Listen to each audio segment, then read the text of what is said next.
दोस्तों, अंशु की class YouTube channel में आपका स्वागत है। इस चैनल में हम अपने महापुरुषों से जुड़ी सभी छोटी बड़ी जानकारी देते रहते हैं।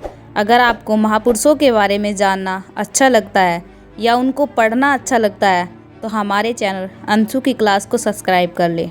दोस्तों, अब हम अपनी वीडियो को शुरू करते हैं। डॉक्टर अंबेडकर को किसने मारा या फिर वे स्वयं मोक्ष को प्राप्त हो गए? इस वीडियो में मैं आपको पूरी जानकारी दूंगी, बस आप हमारे साथ अंत तक बने रहना। मैं इस चैनल पर बाबा साहब से जुड़ी हुई जानकारी लेकर आती रहती हूँ। बाबा साहब को मानने वाले लोग चैनल को सब्सक्राइब कर लें। तो चलिए शुरू करते हैं इस वीडियो को। दोस्तों, आज तक हमने जाना बाबा साहब के जीवन के बारे में, उनके संघर्ष के बारे में, बाबा साहब द्वारा की गई क्रांति के इतिहास को पढ़ा।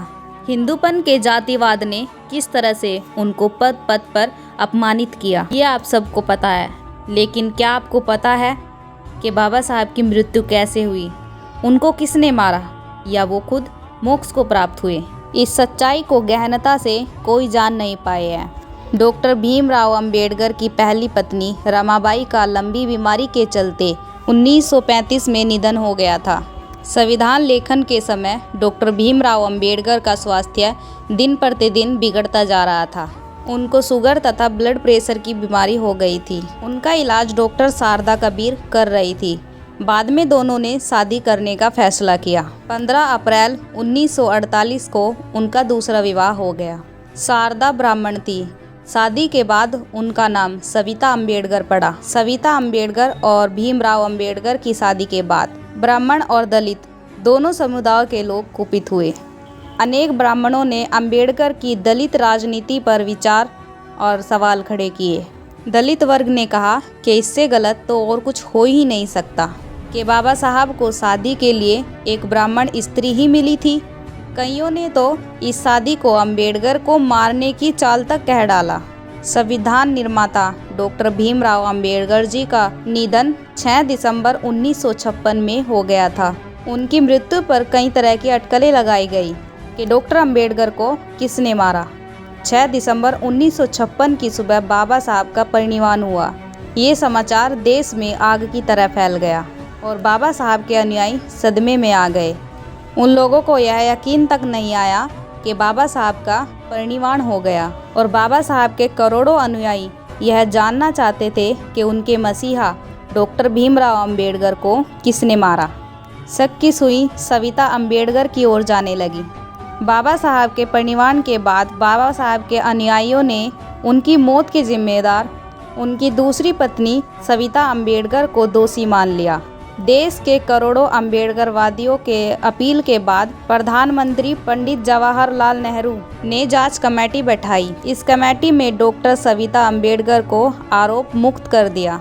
बाबा साहब की मृत्यु के बाद उनके अनुयायियों ने पूरी कोशिश की कि उनके मृत्यु के बारे में पता चल जाए कि बाबा साहब को किसने मारा या फिर बाबा साहब अपने आप ही मोक्ष को प्राप्त हो गए। लेकिन दोस्तों, बाबा साहब तो हर एक उस दिन मरते थे जिस दिन बाबा साहब को जातिवाद के कड़वे अनुभव से गुजरना पड़ता था। इतना पढ़ने लिखने के बाद, बैरिस्टर की डिग्री लेने के बाद भी उन्हें सम्मान न मिलता था और उनके ज्ञान को ना देखकर एक जाति से उन्हें तोला जाता था। वैसे दोस्तों, आपको क्या लगता है कि बाबा साहब की मृत्यु के पीछे डॉक्टर सविता अंबेडकर का हाथ है या नहीं? कमेंट बॉक्स में ज़रूर बताना।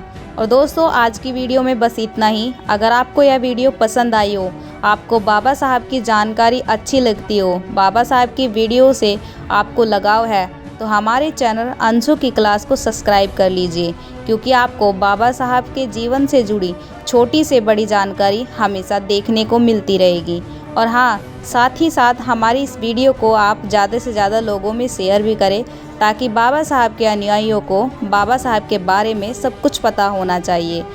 और जैसा कि आप जानते हो, हम अपने इस चैनल पर बाबा साहब से जुड़ी या फिर अपने सभी महापुरुषों से जुड़ी छोटी बड़ी जानकारी हमेशा लेकर आते रहते हैं। तो हमारे चैनल अंशु की क्लास को सब्सक्राइब कर लीजिए। और दोस्तों, आपने इस वीडियो को पूरा देखा, उसके लिए आप सभी का दिल से बहुत बहुत धन्यवाद। और दोस्तों, मिलते हैं आपसे अगली ऐसी ही एक और वीडियो में। तब तक के लिए आप अपना ख्याल रखें और दोस्तों साथ ही साथ अपने परिवार का भी ख्याल रखें। पढ़िए लिखिए और दूसरों को भी पढ़ाइए लिखाइए। स्वस्थ रहिए। जय भीम, जय भारत, जय संविधान।